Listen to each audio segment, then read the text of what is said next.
Du kennst das Ritual. Du hast Code geschrieben, vielleicht sogar getestet. Du bist aufgeregt, hoffnungsvoll.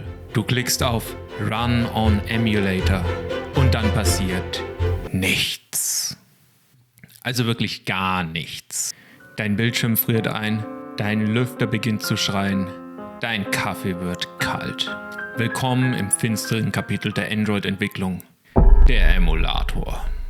Er ist kein Simulator, oh nein.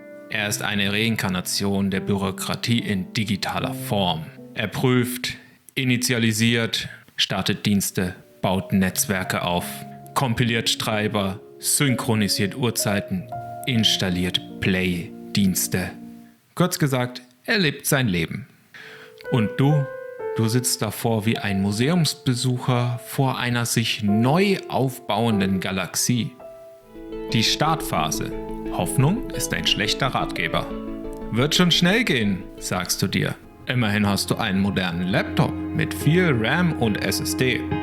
Der Startbildschirm des Emulators erscheint. Android-Logo, ein Ladebalken. Du spürst Euphorie. Nach 5 Minuten flackert das Display. Nach 10 Minuten ist der Ladebalken weg. Stattdessen schwarz. Du klickst hektisch im Emulator herum, als könnte ihn das motivieren. Nichts. Nur ein einsamer Cursor in der Ecke. Irgendwann Homescreen. Du freust dich wie ein Kind an Weihnachten, bis dir auffällt, dass die App gar nicht installiert wurde. Du checkst Android Studio. Keine Fehlermeldung. Alles grün. Also klickst du erneut auf Run. Und da kommt sie. Die erste Exception.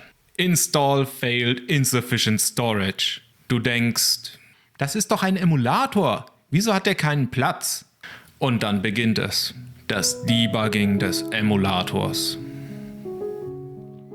Das Labyrinth der AVD-Einstellungen. Du öffnest den AVD-Manager. Du versuchst den Speicher zu vergrößern. Du änderst das Image. Du löscht Cache-Dateien. Du liest Forenbeiträge von 2013, die dir raten, Hyper-V zu deaktivieren, den Intel Hexam neu zu installieren und ein Regenopfer zu bringen?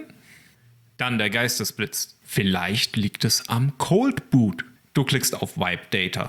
Der Emulator startet neu. Jetzt geht's vielleicht. Android-Logo, Ladebalken, Kaffeepause. Endlich startet die App. Du drückst auf einen Button und sie friert ein. Logcat zeigt dir ein App Not Responding. Du öffnest die Performance Tools. Aber alles, was du siehst, ist ein Diagramm, das aussieht wie ein EKG während eines Stromausfalls. Die Alternative, ein echtes Gerät. Oder? Du kramst dein altes Pixel 3 aus der Schublade. USB rein. USB-Debugging aktivieren. Android Studio erkennt das Gerät. Hoffnung keimt. Doch dann, Device not authorized. Du versuchst es nochmal. Neue Fehlermeldung. Du installierst ADB neu. Du tippst wie ein Wahnsinniger auf OK auf deinem Handybildschirm, der inzwischen eingefroren ist. Du gibst auf. Zurück zum Emulator. Du installierst ein neues Image, diesmal mit weniger Features. Vielleicht läuft es ja flüssiger. Immerhin verzichtest du jetzt auf alles außer Telefonfunktion. Ironischerweise startet diese Version des Emulators schneller. Aber deine App crasht direkt beim Start.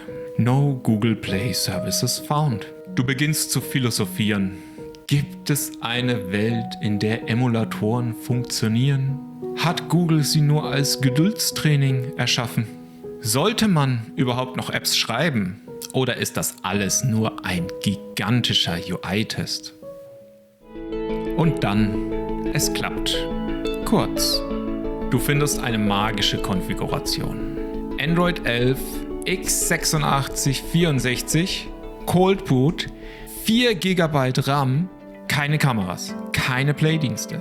Der Emulator startet in 2 Minuten. Deine App installiert sich und läuft. Dann freest der Bildschirm. Dein MacBook schaltet in den Notkühlbetrieb und deine Lüfter hören sich an wie ein Düsenjet auf Speed. Aber für einen Moment, einen ganz kurzen, funktioniert alles. Du klickst, dein Button reagiert. Die App zeigt Text. Und dann Als sei es ein Witz der Götter, schließt sich dein Emulator von selbst. Du brauchst Geduld oder ein echtes Gerät. Was du aus dem Emulator lernst, ist nicht Performance, nicht Technik. Du lernst Geduld, Resilienz, die Fähigkeit, 5-mal hintereinander dieselbe Aktion zu wiederholen, nur um anschließend festzustellen, dass du das falsche Target ausgewählt hast. Der Android-Emulator ist keine Entwicklungsumgebung. Er ist ein Lehrer. Er zeigt dir, wie man klarkommt, wenn nichts klappt. Wie man Fehler googelt, die es nicht geben dürfte. Wie man ein Betriebssystem emuliert, ohne selbst den Verstand zu verlieren. Und wenn du es einmal geschafft hast, wenn dein Code durch diesen digitalen Fegefeuerprozess gegangen ist und am Ende trotzdem läuft, dann weißt du, diese App ist kampferprobt. Sie hat das Schlimmste gesehen. Sie wird den Play Store überleben.